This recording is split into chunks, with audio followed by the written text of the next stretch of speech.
Well now, there you be. I was waiting for you. So turn down the lights, maybe even turn them off. Sit back, but don't relax.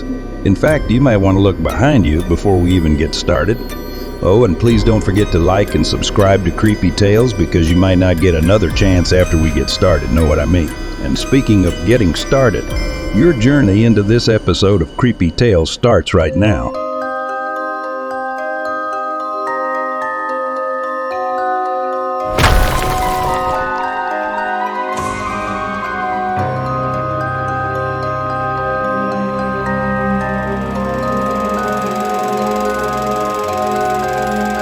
You've never been afraid of the dark. You used to mock your friends when they told you their horror stories of what lurked in the dark in middle school. Once or twice in the past, you may have had some trepidation before stepping into the dark, but you were a senior now, and you knew there were no such things as monsters. There were no vampires hunting in the perfect darkness of night. No zombies waiting to grab your ankles when you couldn't see where you were stepping. And there were certainly no ghosts waiting for you to turn the lights out so they could appear in your bedroom. These were the nightmares you never had, because there was no reason to fear what didn't exist.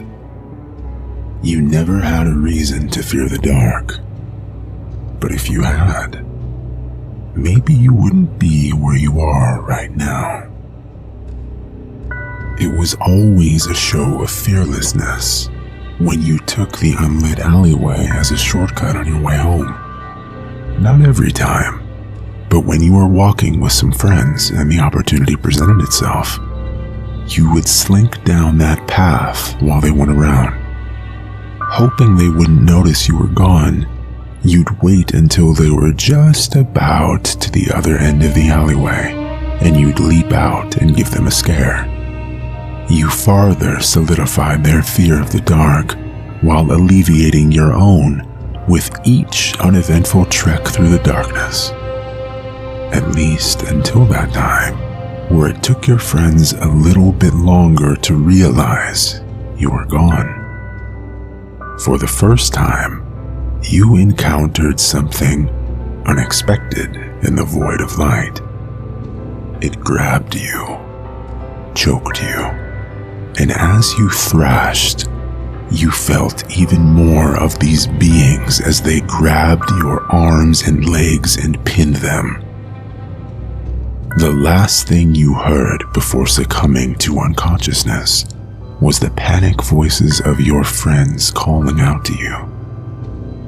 Now, you have nightmares every night. That's not to say the iron cage you're locked in brings you any comfort when you're awake.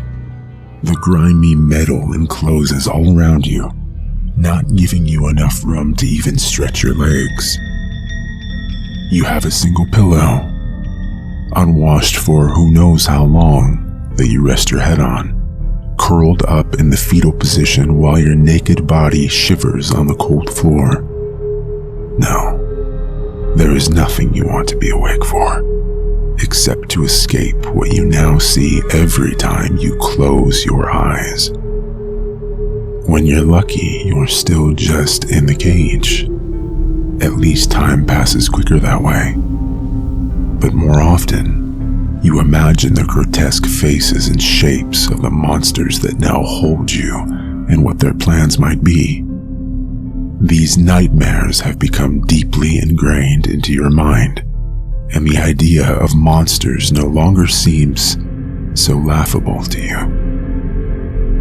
This dreamscape of horrors runs rampant in your sleep, as if making up for the lost years of peaceful nights. It's been dark for days now, maybe weeks. Dim lights illuminate some spots around you, and you see other cages, more captives of these creatures. But no one makes a sound, for fear of attracting too much attention from their captors. Food comes scarcely, a putrid gruel just edible enough to keep you alive.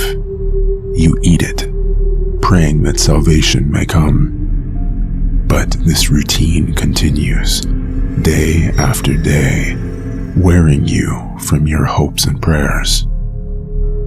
But one day, the routine stops. You hear something unfamiliar across the room. Metal creaking and moaning, sounds of pleading and muffled cries echo through the chamber, slowly approaching you. Eventually, they make their way to your personal prison. The cage door creaks as it opens. But you merely weep quietly as your hands are tied and a gag fills your mouth, knowing that nothing you can say will sway this creature. It pushes you into a line with the other victims, and slowly you march along until the line approaches a single heavy door. One by one, captives are marched through this door as it opens and slams shut behind them. No one has come back out. After living in this hell through the nightmares and darkness, you almost welcome the thought of death beyond this door. Every few minutes, another victim passes through. Maybe it's a quick death, you hope. You hope for painless too, but life could hardly be that fair. Only 2 more remain in front of you. You imagine saying goodbye to your friends and family. 1 left. You pray for forgiveness, just to be safe. Now it's just you and the door. You hear nothing beyond it. Silence surrounds you. You look behind you. You can just make out a figure standing there. There is no escape. You accept death and prepare yourself. The door opens and a hand grabs you to pull you inside.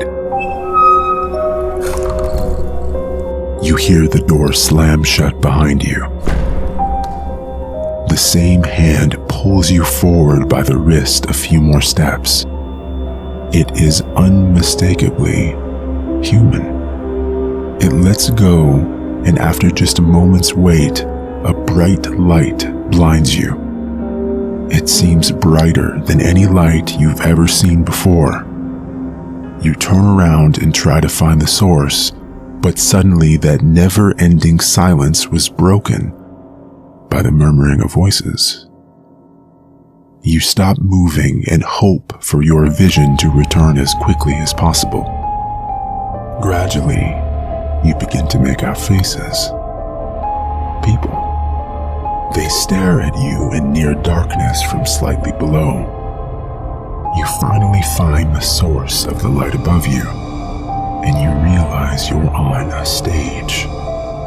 Your mind races to explain what's happening, but as you look over the faces of the crowd in front of you, there's only one you recognize.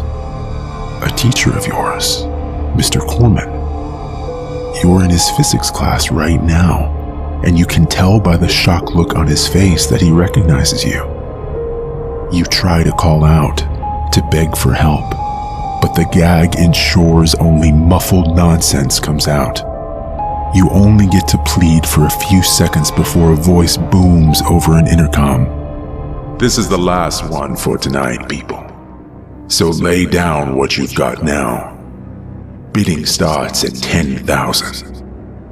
Hands go up in the crowd, raising the bids higher, and you can only watch in horror as your last hope, Mr. Corman, breaks a sly smile over his face and raises his hand as well. You were right about monsters, at least. They don't exist. But as you look at the sadistic faces filling the crowd in front of you, you understand that there are far more sinister things hiding in the dark. and that your nightmares are just beginning.